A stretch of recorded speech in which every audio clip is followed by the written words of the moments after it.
What's up, Canes fans? Welcome into another edition of the CanesInSight podcast. I am your host, Peter Ariz, alongside D-Money as usual. We have a special show today, just going to be taking mostly Q&A. As always, you can check out the podcast from last week, which we had a couple of them, but mainly had a big info drop from D in his edition of The Bank. We'll be getting into that a little bit, some questions pertaining to that.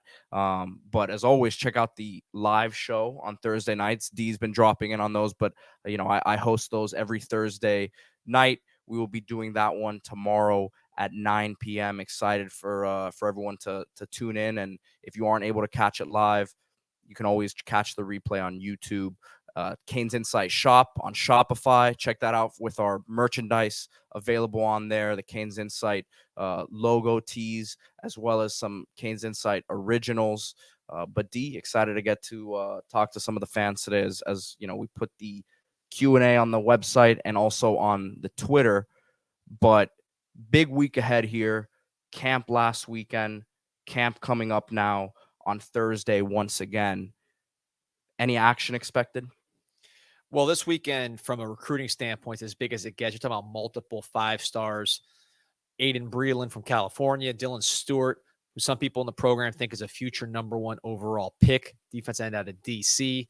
David Stone, who's been on the campus multiple times from IMG, defensive tackle. Ellis Robinson, also been on the campus multiple times from IMG, #1 corner in the nation, top of other big targets, big linebacker targets, Keyshawn Flowers, Cam Pruitt, Elijah Lofton, a big tight end target, leaving a few out. Jarrett Gibson, a top 100 running back from IMG, also been on campus a bunch. So this next weekend, this June 9th weekend, is absolutely huge. Remember to go to the CanesInsight.com forums. They'll be covering that action. And like and subscribe to this podcast, because I will give you a full rundown when it is done with the latest info, like we always do. Miami coming off an official visit weekend this weekend. Had James Nesta, the linebacker out of Charlotte, on campus. Wyatt Gilmore, defensive end out of Minnesota. Kamarian Franklin from Mississippi on the close to the Memphis metro area. Had some other Jerry Hawkins, Tank Hawkins from IMG, a very speedy receiver who's drawn Jalen Waddle comparisons. Draylon Miller, wide receiver out of Port Arthur, Texas. So it was a good weekend. And I think the message there is a lot of good work done. They need to keep chipping away. If you look at the June commits last year, they didn't commit right after their visits. Took some work. Ultimately, they set their dates. Miami had done great work on their visits, kept recruiting them hard after they got out, and ultimately landed their commitments during the announcement date. You still had guys like Jaden Wayne taking visits to LSU. It wasn't, visit, commit. It was visit, make a great impression, recruit, and then when they announced, get a commitment. I think that's where we're at with these past weekend visitors. I know at least one recruit who would have committed if his parents let him. That happens a lot. Take your visits, see everything, but the good impression that Miami made hopefully will remain with some of these kids. And I expect at least a couple of these kids will end up in the class, and Miami really, really liked who was on campus this past weekend. Yeah, it's sometimes tougher to get these higher rated blue chip guys to commit just off the high of the visit because they've been thrown everything already. They've seen a lot, right? So sometimes have to take a step back, let everything cool down, and then kind of reassess and make sure that's the right decision for them. Absolutely. And one name to watch as far as making an announcement quicker than others, Demetrius Freeney, the cornerback out of junior college in California, 6'1", 185. He is a class of 2023 kid. So if he commits, he will enroll for Summer B, which is, I believe, June 20th. Frankie Tinalau is the only guy that's coming in that session. Everybody else is already on campus from the signing class. So he would be another one that comes in and starts working out right away. I like Miami's chances there. Cristobal has a really tight relationship with Freeney's head coach, and so does Coach Adai. So those connections, the opportunity. Miami lost Kamari Rogers last year, who was a cornerback signee who ended up transferring to Mississippi State. Freeney would slide into that class. Jaden Harris, another signee, probably going to be a safety long-term. So you're just stuck with Chris Graves as far as corners from that class. Freeney slides into that group right away, and he'll have 3 years to play and develop. Quarterback in high school, transition to cornerback at the junior college level, 10.9 speed, big guy, a lot of upside. Miami needs to get not just better at corner with veterans, but they also need young talent, and he would fit into that mold. I like Miami's chances there with Demetrius Freeney. So let's get right into these questions. We'll start the first one from Geology. Regarding this recruiting cycle, what are the top things Mario and staff are most worried about? Biggest priority, we talked about it for months, really since the last recruiting class ended. They want to sign the best defensive line class in the country, basically mirroring what they did last year on the offensive line. You've seen that with Dylan Stewart, Aiden Breland, David Stone, Justin Scott. These are 5-star caliber players visiting, and I'm leaving a few out, guys they really like. If you're a top 100 defensive lineman, you have probably been on Miami's campus at some point, either on unofficial, official, or in most cases, both. So Miami's biggest priority has been the defensive line. We told you that on this show well before things started heating up, and now you're seeing that as far as the unofficial visits and the official visitors. And Miami bats 300, they're an all-star for this recruiting cycle because they're going to land some difference makers at those positions, given the volume of guys that are making it onto campus. Next question here from JME231. Building on this, would love a position recruiting breakdown to see where you think things are trending and what are the biggest question marks. Yeah, I'll just go with the biggest question mark to me is cornerback. That was the biggest question on the roster, which is why Miami brought in Devontae Brown, who will start right away, the big corner from UCF. He'll be in and out right away. Jaden Davis, the corner from Oklahoma. Also, those are short-term guys that'll be in and out. But then they also brought Jadis Richard from Vanderbilt, who's going to be a 3-year player like Freeney would be. So you add Freeney to that mix. He could potentially be a 3-year player. Miami's really focused on that cornerback position. You signed Tamari Brown, big corner at American Heritage, top 247 guy. Robert Stafford out of the Melbourne area, another highly rated guy, multi-talented, returns, receives, makes plays. So Miami's really trying to turn around that room at corner. And I think in terms of the high school kids, that's a board that's wide open. I think you're going to see names emerge there that we're not even hearing about that might have a big senior year or might have a big summer off season or just land on the scene, or maybe Miami gets their interest and they're committed to another school. I think corner's the position that is going to have the most action as far as the board shuffling over the rest of this recruiting cycle. One name to keep in mind, Jalen Hayward out of Rockledge, listed as a safety, going to be recruited as a corner, 10.6 speed. Georgia commit, but Miami has a lot of interest, and he has a lot of interest in Miami. But that board is changing. You could kind of see on your update the other day how many names you threw out there on the bank. So, and a few of them, not really having real offers now at this point, but guys to monitor. Yeah, and it's gonna keep changing. So watch cornerback as far as from now till signing day. Mumble Rap here, taking a shot at our beautiful couches. Wants to know, are your 6 couches paid off, or do you have a massive City Furniture credit line? With all this money from the CanesInSight podcast, I'm actually purchasing a new couch. I'm going to Crate and Barrel with my wife this week. We're going to take a look. So stay tuned. You'll see some nice furniture on next show we record from the house. Next question here from the great Gandhi D-Money. Is Miami going to change the way they publicize under the radar recruits? Over the past 2 seasons, quite a few recruits Miami has been on early have been poached last minute by more successful programs. Before you have a chance to answer, this isn't something that's just happened the last 2 years. This has happened for as long as I can remember it happening, 10, 15, 20 years, right? So I don't think this is a new development. There's no secrets in college football anymore. That's just the way it is. When a kid gets offered, everybody finds out. There's no hiding offers. There's no reason for the kid not to post the offer. It's going to happen, and there are systems in place in these recruiting departments to track who's getting offered. So if they say, a Power 5 program just offered a kid that we never heard of, let's watch the film, let's pull up the combine numbers, let's pull up the track numbers, pull them up on the database with everything together. That's happening everywhere. So there are no secrets. I think the key when it comes to these under the radar guys is getting them early in the class, locking them up, and turning them into ambassadors for the program, which is why people were complaining, Miami Science got so many 3-star commits early.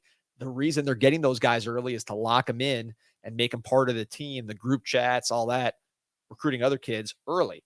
So if you're wondering about why Dylan Day commits early, it's to lock him in, because once people see how fast he is, how productive he is, how long he is at at that corner, safety, defensive back position, the versatility he has, he's going to get a ton of SEC offers.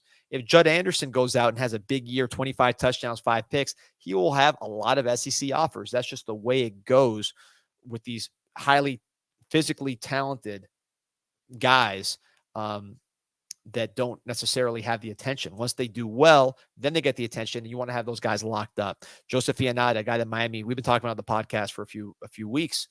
Miami had at the top of the board at center. They love this guy. Looked like they were going to get him. Alabama came in, offered, committed to Alabama quickly. That happens, but the hope is you get some of those guys in the boat early, so when they all save them off. Yeah, Frankie Tinalau is a perfect example. You're familiar with that recruitment. Frankie was somebody who did not have a ton of interest when he committed to Miami. Didn't have a great bit of film coming from Australia.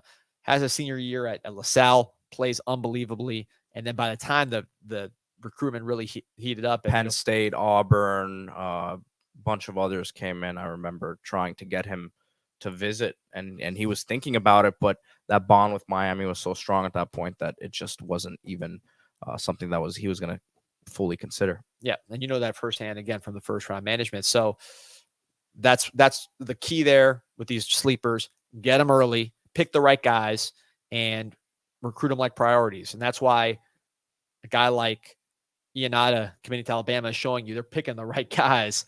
Unfortunately, some of them will get scooped up, some of them won't. So got to keep evaluating. Ghost 2, longtime CanesInSight poster and retired staff, has 2 questions, one each side of the ball.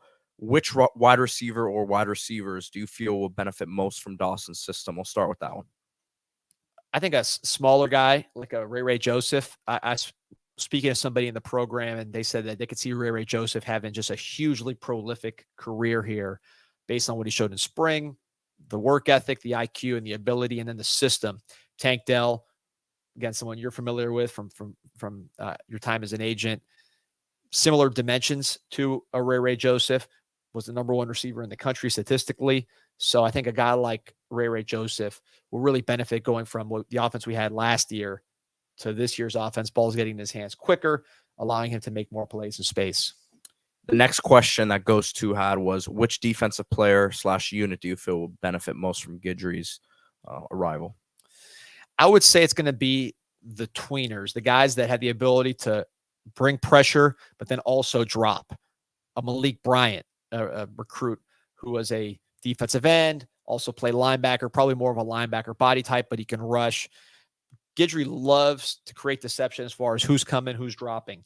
So guys like that are versatile. Cyrus Moss, a guy who started as a safety, ended up being a defensive end. Size-wise, probably more like a linebacker. I could see him benefiting Jafari Harvey, a senior who very athletic. You saw him take a pick to the house against UNC, also rush the passer. I think that type of athlete and body type is going to excel in this defense because of the deception.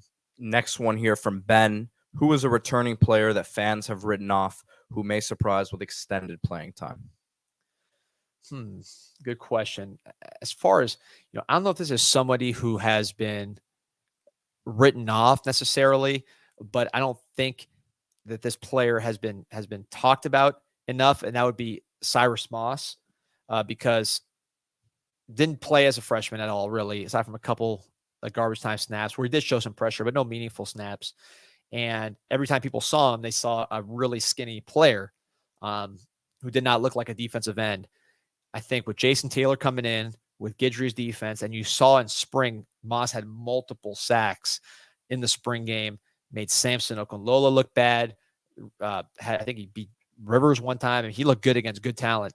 And he has a natural knack for bending and getting around the edge and getting to the passer. Also, we see him drop in that same spring game. You saw him drop back, blow up a pass that was intended for Robbie Washington, again, a former safety, great measurables, 4.6 electronic in high school, 4.2 shuttle.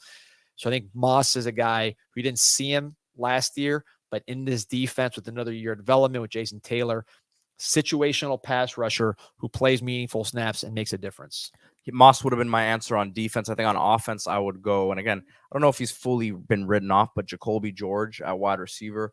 I read a lot into what Cristobal says, and if you remember after the spring game, the biggest thing he said with him was he credits his maturity and gave his mom credit and his family credit for helping him and being part of that process of the maturation process, right? Because I think a lot of times when it comes to parents and things of that nature, a lot of times they will just automatically side with their kid. Oh, well, he hasn't gotten the playing time, his career hasn't gone the way that it's supposed to have gone up to this point.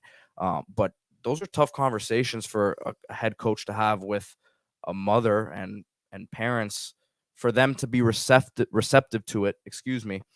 And he's a guy, we know his talent level. I think he could have a big year. Yeah, George had a big spring game. Definitely the most talented of the flanker options, but you bring in a Shamar Kirk from junior college to push him.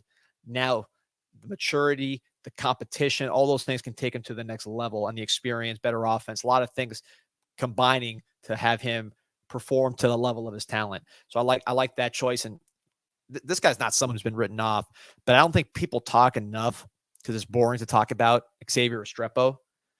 Restrepo is going to do some things in this offense. He has not just the slot ability to get open quick and catch the ball and be very trustworthy to his after roommate. the catch. Yeah, he can do things after the catch. You saw the spring game, which was full contact. He was breaking tackles left and right.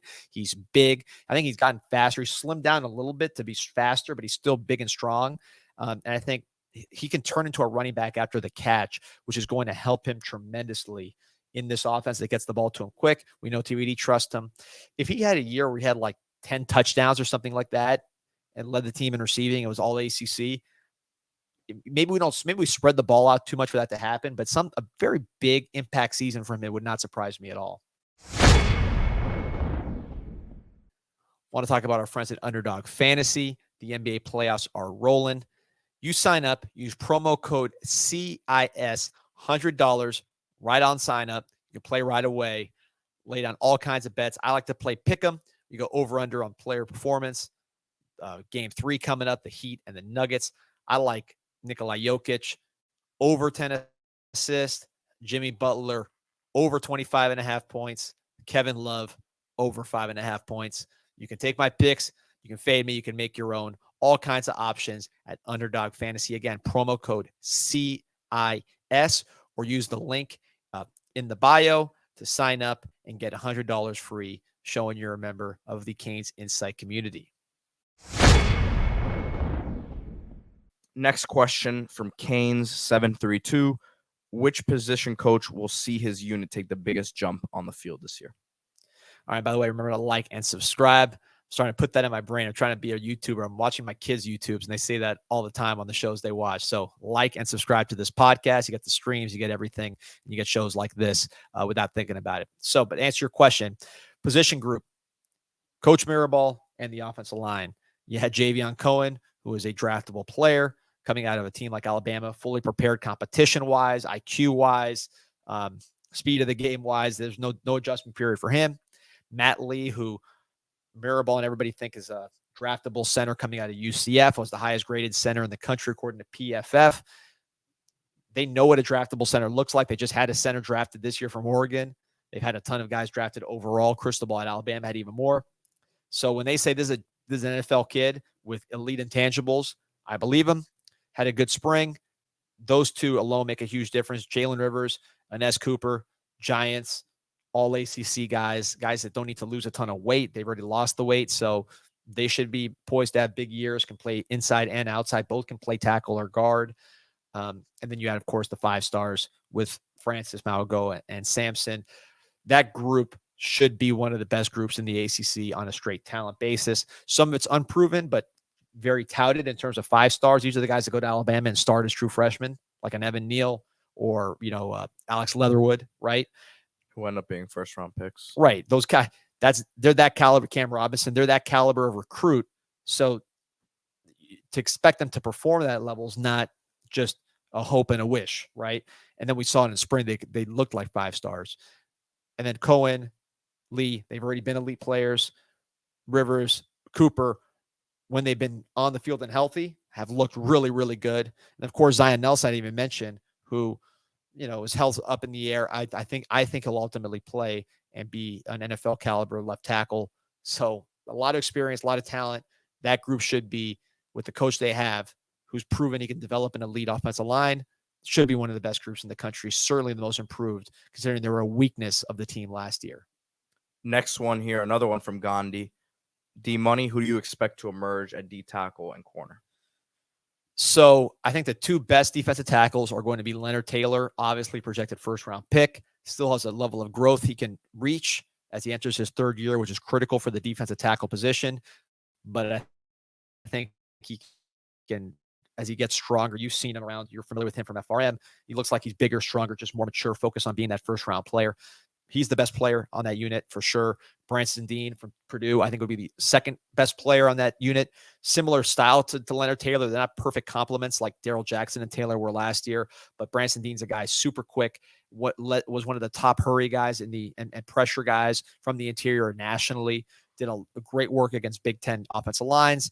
Cristobal and company. Love Branson Dean. I'd say he's number 2. The guy that I think has a chance to emerge would be Ahmad Moten, Anthony Moten's brother, out of Cardinal Gibbons. If you go back and watch the spring game, it's on YouTube. He's beating Matt Lee, who we just talked about and raved about. He's beating the first team offensive line and getting sacks. He's big. He has a great first step. He's strong. A lot of upside with him in his second year. And I think he's the guy to watch as a breakout candidate. Miami needs a guy with his body type to step up. I think he's the guy. I Spy and wants to know what's more difficult, getting a top 3 class for Mario or trimming the Ariz brow. It's very easy to trim this. So I can tell you that, I think Mario might have a little more difficult task, but I do expect him to be top 5 year after year at Miami. Yeah, you took care of it. You got it cleaned up. So that's been done. Top 3 class has not been done. Yeah, I have to agree. You trim the brow. Now if you could work on, the other 98% of your face, you will be in good shape. I think I'll be all right. Next question, Home Slice. Any updates on the health of our players as we approach the season? Citizen and Zion, as he mentioned, that's been getting a lot of questions about that every week on the live. I don't think we have anything new there, but Zion, nothing really new. I think he'll be there, but I can't say that as reporting. With Citizen, towards ACL in camp, we all know that, was progressing well, had a setback, which knocked him back about 6 weeks. So that's going to put his recovery right in the middle of the season, which, again, you don't want to rush him back. It just makes the timeline tricky. I think the issue with Citizen is the setback, the timing, it throws him off. And so much of rehab and recovery is mindset and really pushing. And it's hard when you're on track and then you get a setback and it's like, there's a letdown factor, natural. What I heard about Citizen is that last I heard, and this was maybe a week ago, maybe a week and a half ago, was that he's had a couple really good weeks of rehab. He's working hard. He's doing the right things. So I'm hoping that's continued since I had that conversation, because even though he's a running back, he's a young guy. He will heal. I mean, Nick Chubb just ran for 1,500 yards, and that guy had the nastiest knee injury I've seen on a running back in a long time. And his running style was pretty brutal. Right, and he's still going, long runs in the NFL. It's not like he had to change what he did from an athletic standpoint.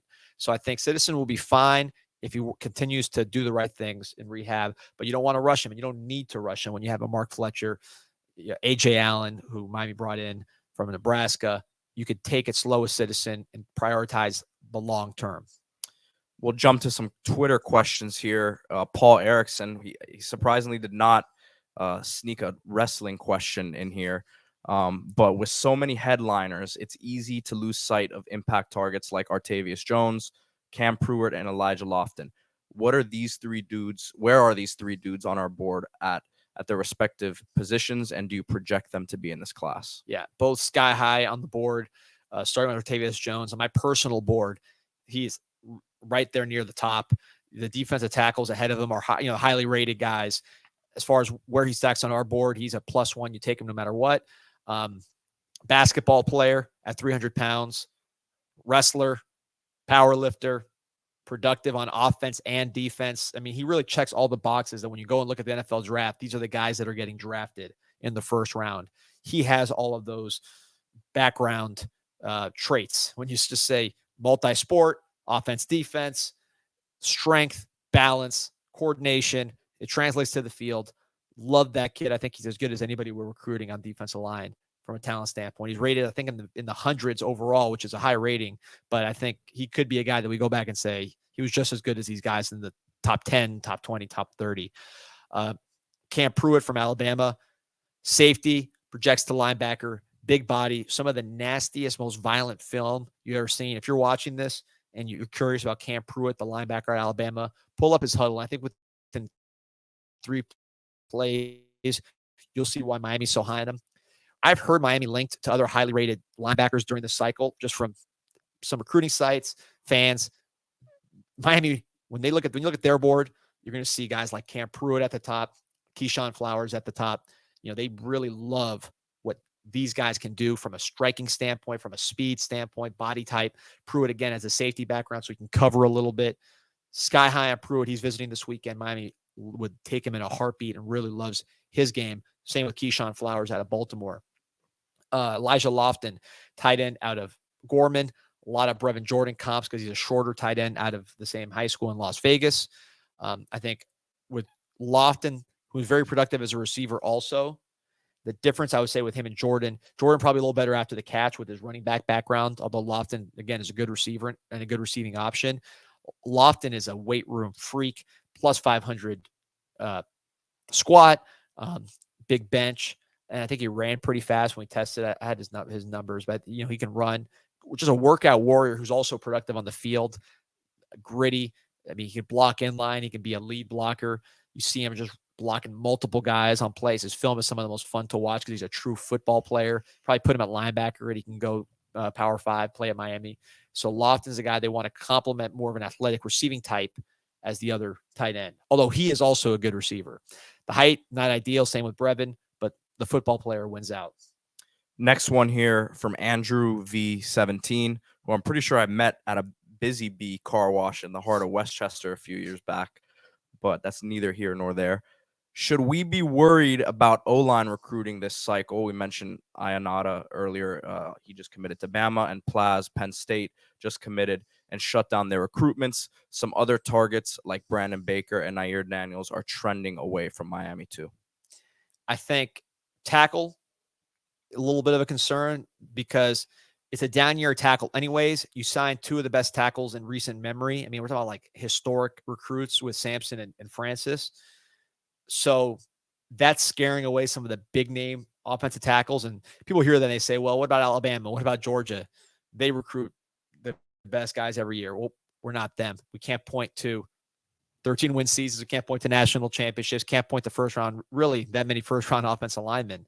So our selling point is you can come in and start. That was a selling point for Francis. That was a selling point for Sampson. Can't sell that when those guys are going to be starting for the next 3 years. So tackle recruiting is a concern. I think you'll see names develop. They'll evaluate there. But interior, which is a focus, I think they're doing pretty good. Talk about, I'm going to pronounce his name incorrectly, but Alfoa, the offensive guard out of Seattle, Washington, Polynesian descent. Miami loves him. I believe he's the number 2 rated interior guy in the nation. So he's rated just as high as far as ranking in the interior as some of these guys who are on the outside. So that's obviously a big get if Miami can get him. His only official visit is scheduled to Miami. Miami feels very good about landing him, continuing that Polynesian pipeline. And again, a blue chip, highly rated player. Just on the inside, he's only 6'2.5", but on the inside as opposed to the outside, but very athletic, very strong, a true impact guy. Eddie Turk, I can't know how to pronounce his name, Tuerk, out of the Chicago area. 2-way guy, plays offensive line, plays defensive line, has Power 5 offers on defense. You watch his film, he's flying down to get blocks. He's really, really athletic, lean. You could see him easily as a center. I think he has the athleticism to play tackle, but with his body type, I think center replacing Ionata, they would feel good about him there. He could also play guard, but that's a high priority guy. That's not a, hey, we missed out on some targets, let's scramble and get Eddie Turk. He's high priority for Alex Mirabal. Juan Minaya, body type wise, can't beat it. 6'6", 315, not that fat, long, weight room numbers off the charts. I think the film on him is not, to me, does not blow me away, but I'd equate him to a Frankie Tinalau, where you say, not the player yet as a junior, but you could see if he has a big senior year, all the big programs knocking on his door. This guy already has multiple Big Ten offers anyways. So it's not like he's a true sleeper. But You'd expect them to take a developmental type like that every year, though. That's what Miraball's known to do. He's going to focus on body types. This is a body type of guy. Zuri Madison from Kentucky, another guy who's Brett Bielema's after at Illinois, who's a coach at Arkansas. Pittman, Sam Pittman is after him in Arkansas. So the O-line gurus, including Mario Cristobal, the O-line head coaches are all targeting the Zuri Madison out of Lexington, Kentucky. Just his film is outstanding. Plays right tackle, probably will play inside body type-wise as a guard, but somebody that a lot of good offensive line minds like. Miami's after him, and there'll be other names in the mix. I think one thing to watch is you signed Sampson and Francis last year. You also signed Tommy Kinsler, who, when we in the episode of The Bank, which you can go back and listen to, is generating rave reviews already from a talent standpoint. You say he could play guard because of his body, his width, but he's also tall and super athletic. Arguably as athletic as the other two guys, Francis and Sampson. He played tackle in high school. He could easily slide out to tackle if you need another tackle, while these new guys play interior. Tackle. You will. And so he's capable of playing tackle. Inez Cooper started off at right tackle at Miami and was really playing well in camp. They moved him to guard to get him on the field, but he can't play tackle, especially at his current weight, with the lost weight. So there's tackles already on the roster on top of just Sampson and Francis. So the fact that they might be more interior focused is not necessarily a cause for alarm. They just need to make sure they're getting good players. And with Mirabal and Cristobal, these are guys that they like. They've identified. They're not second options. So you got to trust what they're doing, given their pedigree. Last question here from Miami KP. Literally not a word from the weekend's visits from anyone. That bad or that good? I mentioned it earlier. The message I got is great weekend, chipping away. It was uncommon last year to get commitments right after the recruiting visits. Go back and look at our list and tell me how many of those guys committed right when they got back, especially in June. So Miami made a lot of progress. I think Miami probably could have had a couple commits that weekend, but some guys want to visit other schools. Some guys, it's just going to take a little longer. But I think Miami will land players, probably multiple players from this weekend. And obviously the biggest weekends are yet to come. This was the lightest weekend of June. So a lot of action still to come, but I think multiple players from this weekend's visit crop will commit. If you ask me the most likely, I would say probably Freeney and James Nesta. But James Nesta is visiting North Carolina, where he's from, visiting Oklahoma, where Coach Venables has a great track record with linebackers. So this thing is fluid. It's gonna be a battle, but those are the two that really, to me, have the most momentum coming out of this weekend. But there's momentum with all those guys. As D-Money always says, like, subscribe, comment, not only on the YouTube page, but on Twitter and Instagram as well, if you aren't following us on there. And check out the live show tomorrow night, 9 p.m. Thursday night. We're on there every Thursday night. The times change a little bit depending on if there's a Heat game or something else that might be in the way. But it's always a cool show. D-Money hops on there sometimes, but I'm the host of it. Have a plethora of guests, normally Brad Tejeda, obviously, always doing a great job covering the recruiting scene. So be on there and check that out. Yeah, and go on the CanesInSight.com forums. Got 6.3 million posts and counting. So if you want to get the most up-to-date, I'm talking to the second, on all the recruiting stuff that's happening in June, CanesInSight.com forum, sign up. You'll be addicted. Your wife will get mad at you. Your boss will get mad at you, but you'll be happy and you'll be on top of everything happening with the Canes through the month of June and beyond. So check that out and go Canes.